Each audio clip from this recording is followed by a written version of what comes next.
Ladies and gentlemen, welcome to my corner of the internet. Let's begin. A colorful world full of fun and death. That's Super Lucky's tale. Seriously, I didn't think I'd die quite as often as I did. Platformers are one of my favorite kinds of game, and I'm usually good at them.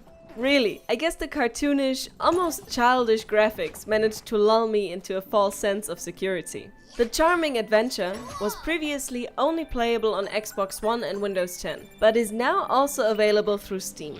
In it, you control a little fox called Lucky. He dreams of becoming one of the guardians of his world, just like his older sister, Lyra. And of course, what will happen, craziness ensues, and you and the kitty litter, yep, that's actually the name of this villainous group of cats, are drawn into the legendary Book of Ages.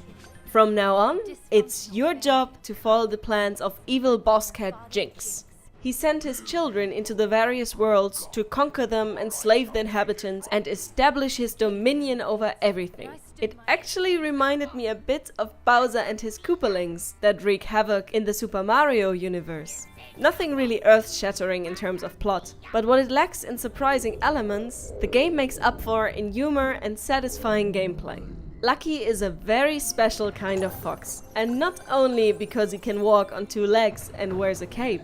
He can't fly like Sonic's sidekick Tails, but he can go in the other direction, underground.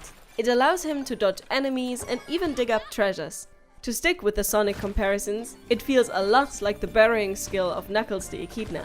Thankfully, Lucky always stays squeaky clean, even after diving through dirt, jumping in and back out like a little dolphin. The outfits you can buy with the thousands of gold coins you collect, because they have this almost addictive visual and audio effect when you pick them up, and which are...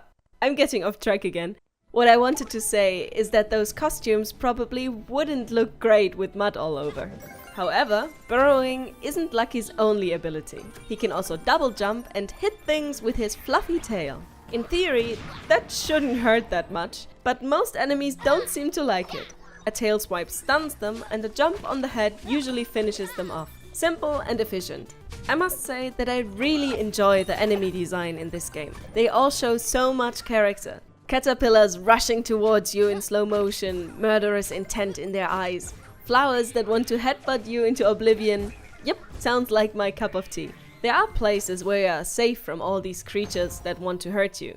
This game has level hubs, and I love it. Every time you unlock a new world, you get a new environment to explore, chock full of details. There are trapdoors that lead to mini-games, little jumping puzzles that reward you with a ton of coins, and a lot of NPCs. Hubs like this are a pure pleasure for me. New adventures wait just behind the big gates, but they are barred off until you finish the previous levels. The areas you visit always follow the theme of the world they are set in, but do so in wildly different ways. Veggie Village is, for example, centered around a race of worms that live the simple country life. The levels there range from side-scrolling linear jump and run full of machinery trying to kill you, to open environments where your goal is to flip a number of levers and herd chickens back into their coop. Your number one priority is always the same though, trying to derail the plans of one of the kitty litter members. In this case, Inventrix Tess. She and the other cats you encounter on your journey are actually pretty harmless. They show up a lot, but it's mostly a lot of bark, or I guess meow in this case, and no bite. There is one exception though. Once you open the final door of a world, get ready for a boss fight. In the first zone, you'll for example face Kung Fu Tomcat Master Mittens, who's sending fireballs and shadow clones in your direction, turning the stage into an honest-to-God bullet hell. Once you defeat the boss, the next world opens up.